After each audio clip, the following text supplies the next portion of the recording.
Stepsister falsely accused me of SA, family cut me off, but now the truth came out.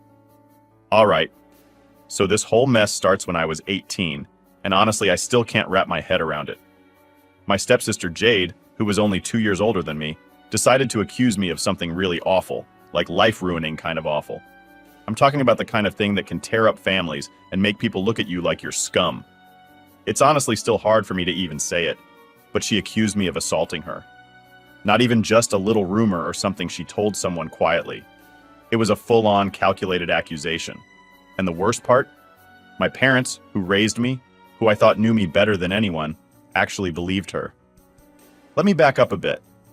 Jade was my dad's stepdaughter from his second marriage, and she came into my life when I was about 10. At first, things were fine. We were just kids stuck in this weird family mashup. But as we got older, things changed. Jade was always really needy, always wanting attention and help, especially from my dad and her mom, and they were way too willing to give it to her. I just kind of did my own thing and kept out of it because, honestly, I didn't want to be involved in her drama. She and her mom would fight a lot, usually about money or school. Jade had all these big dreams about going to grad school and doing something impressive, but her mom wasn't exactly thrilled about footing the bill forever. They had a nasty argument about it once, and I remember Jade coming over to my mom and crying, saying she felt abandoned and unsupported. My mom comforted her, saying she understood, but honestly, I thought it was over the top. Jade's mom wasn't cutting her off or anything. She just wanted her to start paying her own way, and I kind of agreed. But of course, I kept that opinion to myself, at least until the day that ruined everything. So here's how that day went down. My parents were out, maybe at some event or visiting friends. I don't remember exactly. I was home alone when Jade showed up at the door looking absolutely pissed off. She came in without even asking, dropped her bag on the floor, and threw herself on the couch. I didn't want to hear whatever fight she'd had with her mom this time, but she started in anyway. It was the same story as always. Her mom wasn't being understanding. No one believed in her, blah blah blah. I tried to be polite and listen, but I just couldn't hold my tongue this time. I told her, look, maybe your mom's right. She's done a lot for you. And if you want to keep going with school, maybe it's time you start supporting yourself a little. Honestly, I was as gentle as I could be, but she did not take it well. She looked at me like I'd just insulted her entire existence. I could practically feel the anger radiating off her. She snapped back, calling me a spoiled brat who didn't understand how hard it was for her and how privileged I was. Which is honestly laughable because we grew up in the same house with the same parents. There was no privileged anything, we both just had to make do. But in her mind, I guess I was the enemy because I didn't immediately side with her. Then she threw this crazy accusation at me. She said something like, "You think you're so much better than me, don't you? Well, you're just pathetic, and one day everyone's going to see it." I brushed it off at the time, thinking she was just mad and throwing a tantrum. I told her to calm down, that we could talk about it when she was less emotional, and then I left the room. I wasn't going to sit there and let her trash me for having a different opinion. After she stormed out of the house, I thought that was it. I figured she'd cool off, maybe stay mad for a few days, but eventually, it'd blow over. It's just how she was, right? But the next morning, I was woken up by my mom, who looked really upset. She told me that Jade and her mom were downstairs, and they needed to talk to me. I was confused, but figured it was something to do with Jade's argument with her mom, so I threw on a shirt and went downstairs, not even remotely prepared for what was coming. Jade was sitting on the couch, head in her hands, her mom's arm around her. My parents were standing nearby, looking absolutely shell-shocked.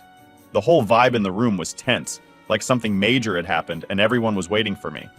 I was about to ask what was going on when Jade started crying, saying she couldn't believe what I'd done to her. Her mom was glaring at me, and my dad looked like he was going to faint. I tried to get them to slow down, to tell me what was going on, but Jade just kept saying how I'd crossed a line and how she was so traumatized. And then she threw it out there, that I had assaulted her. I couldn't even respond. I was that shocked. I just stood there, my mind racing, trying to process what she'd just said. Before I could defend myself, her mom was on me, yelling that I was a monster and that she couldn't believe I'd do something like this. My dad grabbed me by the shoulders and just looked me in the eye. I could see the doubt, the anger, and it broke something inside me. He told me to own up to what I did and apologize. Apologize? For something I didn't even do? I started explaining that Jade was lying, that nothing happened, but nobody was listening to me. Then, in the middle of my parents and her mom freaking out, I got mad. I mean, really mad. I picked up a nearby vase, not even thinking, and smashed it against the wall just to get everyone to stop yelling. It got their attention, but not in a good way. My dad immediately shoved me back, saying I was acting violent, and told me to go to my room. I ended up locked in my room for hours, pacing, fuming, trying to figure out what I was going to do. How could they just believe her without a second thought? I'd never done anything to make them doubt me before. I had no idea what Jade's angle was, but I was sure she was lying. I just didn't know why she'd go to this extreme. That day was the longest day of my life. I stayed in that room until my dad came in and told me Jade and her mom had left. But I knew this wasn't over. The look in his eyes said it all. He thought I was guilty, that his son was some sort of monster. I tried to explain again, but he shut me down, saying that he didn't want to hear any more lies. And just like that, my world started crumbling. The day after that awful accusation, things went downhill faster than I thought was even possible. I thought maybe my parents would cool down, give me a chance to explain things clearly. I thought they'd at least sit down with me, actually talk it out. But that was just me being stupidly hopeful. By morning, any chance of reasoning with them was out the window. I barely slept that night, just staring at my ceiling, replaying every little thing that had happened. I kept thinking that maybe, somehow, this was all a bad dream, and that I'd wake up and things would be normal again. But no. Early the next morning, my dad came into my room and he had this serious, almost disgusted look on his face. He barely looked at me, just told me to come downstairs, and that Jade and her mom were going to resolve things. As soon as I got downstairs, it was the same scene as before. Jade on the couch, looking all broken, her mom beside her, and my parents looking completely crushed. I wanted to scream. It felt like I'd walked into some kind of intervention, but I was the one getting attacked, like I was this villain they all had to deal with. Before I even sat down, my dad launched into this lecture about how Jade was feeling unsafe and how she couldn't be around me anymore. It was like they had decided on a plan without even letting me speak. Then he dropped it. I was being sent away. I laughed, thinking there was no way he was serious. "You're actually kicking me out over a lie?" I asked, trying to keep my voice calm. But he didn't answer, just looked at me with this cold expression, like he didn't even know who I was anymore. My mom looked away, and I could see she was crying, but she didn't say a word in my defense. I started begging, saying I didn't do anything, that Jade was making this all up. But it was like talking to a wall. Jade sat there, giving me these sad little glances like she was some kind of victim, and her mom was patting her back, whispering that it's going to be okay. My dad finally cut me off and told me that the only way they could avoid further embarrassment was if I disappeared for a while. They'd already agreed with Jade and her mom that if I left town, they wouldn't go to the police. That was the deal. Disappear? I asked. Where am I supposed to go? That's when they told me about my aunt. Now, my aunt wasn't exactly the warm, welcoming type. She was known in our family as the strict one, and nobody ever spent much time with her if they didn't have to. She lived a few hours away in this quiet little town, pretty much isolated from everyone. I hadn't seen her in years and barely knew her, but that was apparently where I'd be safe, to keep Jade from seeing me and reliving her trauma. When I realized they were dead serious, I was furious. I told them I wasn't going to just let them shove me off to some random relative like I was trash. My dad looked at me real cold and said, "You don't have a choice." Then he dropped the last bomb on me. They were also giving Jade my college fund as part of the settlement. I couldn't even process that. My college fund? All the money my parents had saved up for my future, just handed over to her to keep her quiet. It was like they were paying her off with my life, with everything I'd worked toward. I just stood there, dumbfounded, while they all talked around me like I wasn't even there. At some point, I just stopped talking. I don't even know how long I stood there before I realized my dad was basically waiting for me to pack up and leave. There was no discussion, no room for compromise. They wanted me gone, and that was it. My mom looked like she wanted to say something, but every time I looked at her, she just looked away, like she couldn't handle facing me. With nothing left to say, I went upstairs and started packing my stuff. It felt like I was moving through water, my mind blank. I packed clothes, some books, a few things that were important to me. I didn't know how long I'd be gone or if I'd even be allowed back, so I grabbed anything I thought I'd want if I was gone for good. I could hear my parents talking downstairs, their voices low, but I couldn't make out what they were saying. For a second, I thought maybe they'd come up. Maybe they'd realize how crazy this all was and change their minds. But they didn't. Nobody came. After a few hours, they knocked on my door and told me it was time to go. My aunt had agreed to take me in, and they'd already called her to tell her I was on my way. They didn't even let me say goodbye to anyone. They took my phone, saying that disappearing meant no contact with anyone from my life here.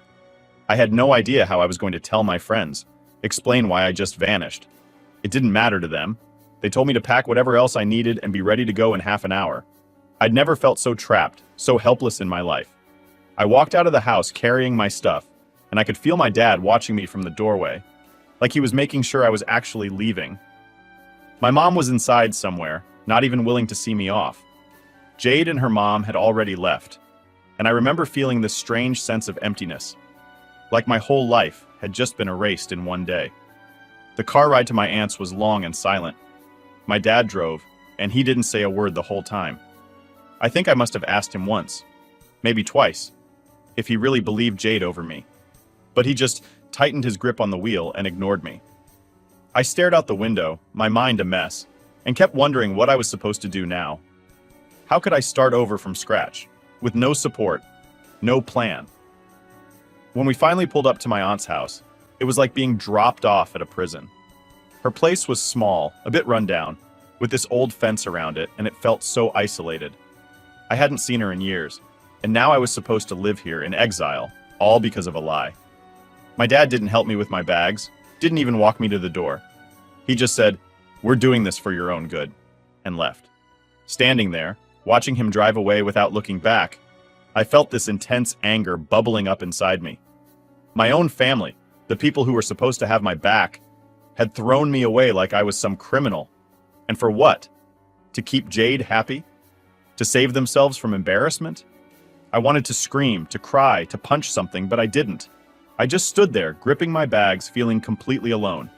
This was my life now, cut off from everyone I'd ever known, all because of a lie I couldn't defend myself against. I knocked on my aunt's door, and when she opened it, she didn't even smile, just looked me up and down and told me to come in. And that's how I ended up here, in the middle of nowhere, with nothing but a few bags and the betrayal of my family sitting like a weight in my chest. It was the worst feeling in the world, and I had no idea if it would ever get any better. Settling in with my aunt was rough. I don't think she ever really wanted me there. She didn't say it outright, but she didn't have to. The second I walked in the door, she gave me this tight-lipped look and just pointed down the hallway to this tiny room with barely enough space for a bed and a dresser. She muttered something about how she was doing my parents a favor and that I'd better behave myself. Nice welcome, right? My aunt wasn't mean exactly, just cold. She had her own strict way of doing things, and she didn't like any sort of deviation from that. Meals at 6 p.m. sharp, no noise after 9, no guests ever. I wasn't allowed to touch the TV, the thermostat, or even use certain shelves in the fridge. She had this whole system, and God help me if I accidentally messed with it. Honestly, it felt like being in a cage, and it wasn't even close to the worst part. The isolation was killer. My aunt lived in this tiny town, practically in the middle of nowhere. There were barely any shops, no social scene, just a few gas stations and some fast food joints. I didn't know anyone, and I wasn't exactly allowed to keep in touch with people from my old life. My parents made that clear. They'd stripped me of my phone, so I didn't have numbers, didn't have emails, nothing. At first, I just sulked around, too pissed off and hurt to do anything productive. I spent most of my days staring out the window, feeling sorry for myself, replaying everything in my head, and trying to figure out where it all went wrong. I mean, I was angry. Like deep down, rage building in my gut kind of angry. I wanted to scream at my parents, Jade, and everyone else who'd turned their back on me, but I couldn't do anything about it. I was stuck in this weird limbo, trying to figure out what the hell to do next. After a couple of weeks, though, I realized I had to get out of the house, if only to keep from going insane. My aunt made it pretty clear she wasn't interested in providing for me beyond giving me a roof. She'd leave pamphlets for jobs lying around the house and would make little comments about responsibility and pulling my weight. It was like she was trying to make it so uncomfortable that I'd just get the hint and leave. So I decided to do the only thing I could, get a job and start saving up to leave. I didn't have many options, especially without a college fund and no connections out here. I applied at a few places, mostly retail and food service, but nothing stuck until I landed a job as a warehouse worker. It wasn't glamorous, but it was something. The work was brutal, hours long, and I'd come home covered in sweat and grime, barely able to lift my arms. But it gave me a reason to leave my aunt's house every day, and it put a little cash in my pocket, so I stuck with it. The best part? I wasn't alone in my misery. I met a couple of co-workers who were around my age and dealing with their own issues. One guy, Derek, had gotten into some debt and was working double shifts to pay it off. Then there was James, who just moved to town to escape a family situation that sounded almost as messed up as mine. We were all broke, overworked, and fed up, so we bonded pretty quickly. After a couple of months, we came up with a plan. We'd pool our money, find a cheap apartment, and get out of our crappy living situations. I was all in. Anything was better than staying with my aunt. So we spent weeks scraping together every dollar we could, eating nothing but ramen and dollar store snacks to save up. Finally, we found a run-down little apartment that was barely big enough for the three of us, but it was ours. Moving out felt like getting my freedom back, even if it was just a tiny bit. The place was a dump, but we didn't care. We bought a second-hand couch that was probably older than all of us combined, a cheap table, and a couple of mismatched chairs. It wasn't much, but for the first time in ages, I felt like I could breathe again. Of course, things weren't exactly smooth sailing. Living on your own when you're broke is a grind. We all worked long shifts, rotating between night and day jobs, and most of the time we'd barely see each other. But the moments when we were all home at the same time, slumped on the couch, sharing a cheap pizza or complaining about our crappy jobs, made it worth it. We'd rant about our families, our bosses, and everything else that was screwing us over. It was like our own little therapy group. After a few more months, I started realizing I could actually build a life here. I mean, it was nothing like the life I'd planned for myself, but it was something. I got promoted to a supervisor position at the warehouse, which meant a little more money, though not a lot. But with that extra income, I started saving up for things I'd been missing, like a decent phone. Once I had one again, I considered reaching out to people from my old life, but I kept hesitating. Part of me wanted to reconnect, to tell everyone the truth. But another part was still too angry and too hurt to even start those conversations. Instead, I focused on my new life. I signed up for a few night classes at the local community college, just dipping my toe back into the whole education thing. It wasn't my dream school or the degree I'd planned for, but it was something. Plus, it gave me a reason to keep pushing forward, to keep working and saving and trying to make a life that was actually mine, not something I was shoved into by my family's mess. Life was by no means easy, but I found little bits of happiness here and there. Derek and James became more like brothers than roommates, and we helped each other out whenever one of us was struggling. If one of us had a rough day, the other two would bring home snacks or cheap beers. Well, not for me since I'm off that. We'd sit around talking about the future, trying to imagine a life that wasn't just getting by day to day. It was like we all needed each other to keep going, to remember there was something better waiting out there. I'd catch myself sometimes, still angry, still thinking about Jade and my family, wondering how they could have just thrown me away like that. But I was finally learning how to push those thoughts aside, at least for a little while. I had my own life now. My own little bubble of people who actually cared about me and didn't treat me like a criminal. For the first time since all this started, I felt like maybe, just maybe, I'd make it through. Things had finally started to feel manageable. Life wasn't perfect, but I had my own routine, a couple of solid friends, and I was even making a bit of progress in my job and classes. I wasn't exactly happy, but I was surviving, and that was a hell of a lot more than I thought I'd be doing a year ago. Then one random Tuesday evening, just as I was getting back from work, my phone buzzed with an email notification. I almost ignored it, but something told me to check. It was from my dad. I hadn't heard a single word from my family since they dumped me at my aunt's house. I'd tried to shut them out of my mind, telling myself that I didn't need them, that I was better off without them. But seeing that email hit me like a punch in the gut. I stood there, staring at the screen, wondering if I should even open it. Part of me wanted to delete it on the spot, pretend like they didn't exist. But curiosity won out, and I clicked on it. The message was surprisingly short. My dad said he wanted to reconnect, and that there had been some new developments.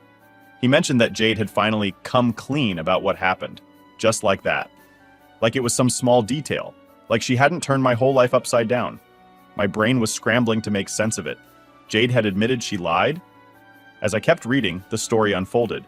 Apparently her boyfriend, someone I didn't know or care about, had recorded her talking about the whole thing. She'd been talking to one of her friends, or maybe him, I don't know. But the point was she admitted to making everything up. She said she did it because she wanted to teach me a lesson, and that he deserved it after I'd put her in her place that day. The whole thing had spiraled out of control faster than she thought, and by the time she realized how far it had gone, she couldn't back down. The worst part? My dad's tone in the email, like he was almost excusing it. He said she was sorry, and that she was dealing with her own issues and didn't realize the impact. I was stunned. She didn't realize the impact? Really? She took my entire life, trashed it, and they were acting like it was just some childish mistake. And my parents, the people who were supposed to know me better than anyone, had believed her without a single doubt.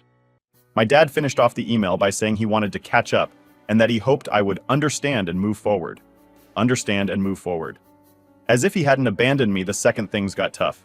As if they hadn't stripped me of everything and shoved me into exile. I was shaking with anger by the time I finished reading.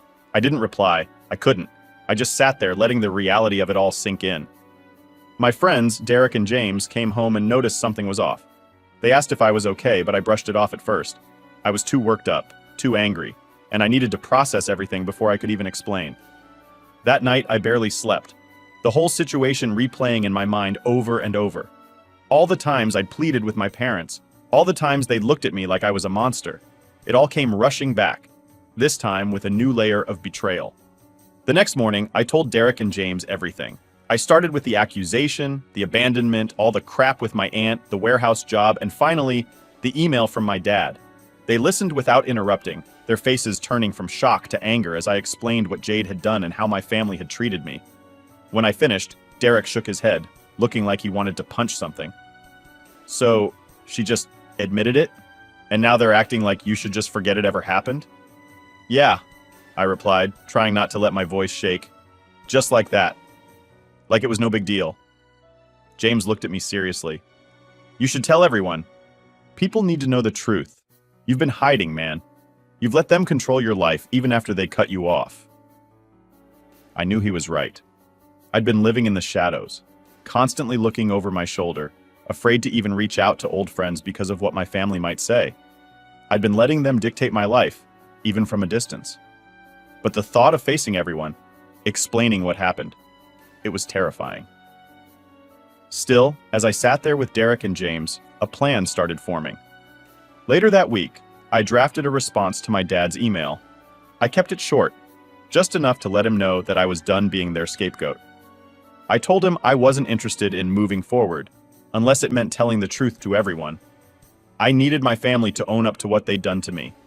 I hit send, and felt this strange mix of relief and anger, like I'd finally broken free but was still too pissed off to enjoy it. A few days later, I got another email, this time from my mom. She was pleading with me, saying that family matters should stay within the family, and that I didn't need to go public. She begged me to think of Jade and her fragile state. It was ridiculous. They were still putting her feelings above everything else, even after knowing the truth. I showed the email to Derek and James, and they practically pushed me to go through with telling everyone. I needed to clear my name, to reclaim the life that Jade had stolen. That night, I logged onto social media for the first time in years. I'd avoided it, afraid of what people might think, afraid of all the lies they probably believed. But this time, I wasn't hiding. I posted a long message, explaining everything from start to finish. I told the truth about Jade's accusations, the fallout with my parents, being sent to live with my aunt, and all the struggles I'd faced since then. I didn't hold back. I wanted people to understand what I'd been through, the betrayal, the isolation. I needed them to know that I wasn't the monster my family had painted me to be.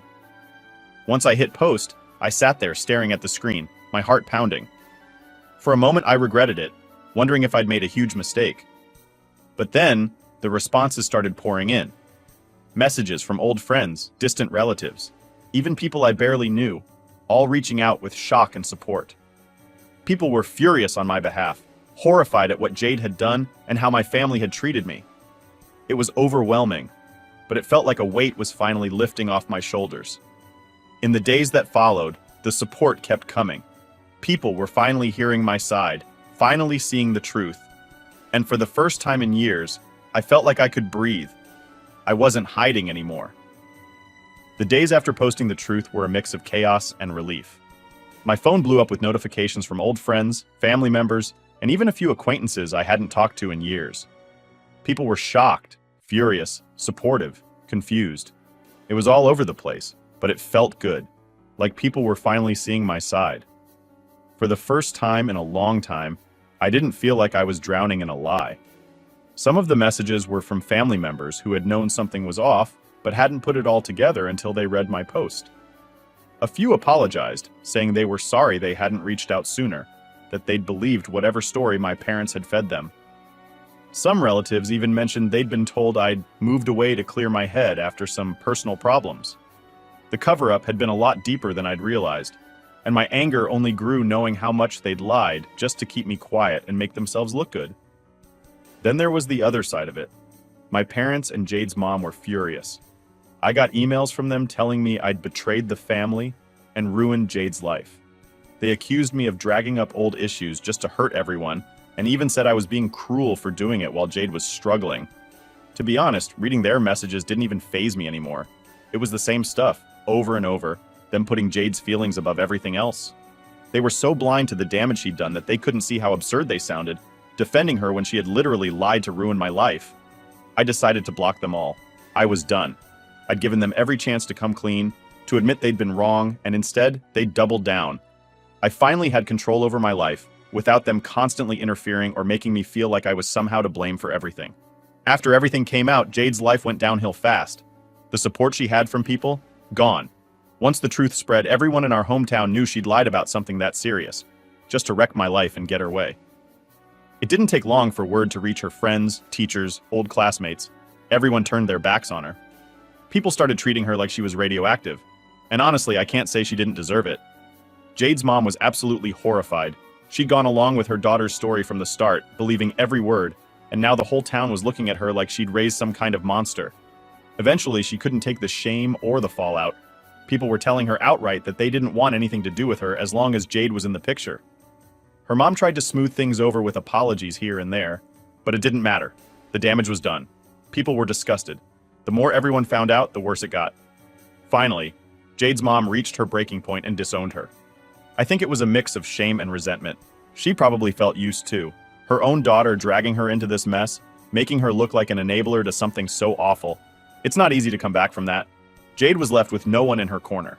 I heard that her mom even kicked her out of the house. She was basically alone, stuck dealing with the fallout of her own actions, and no one wanted to help her. With everyone in town shunning her and her own mother cutting ties, Jade had no choice but to leave. She tried to stick around at first, hoping things would blow over, but people wouldn't let it go.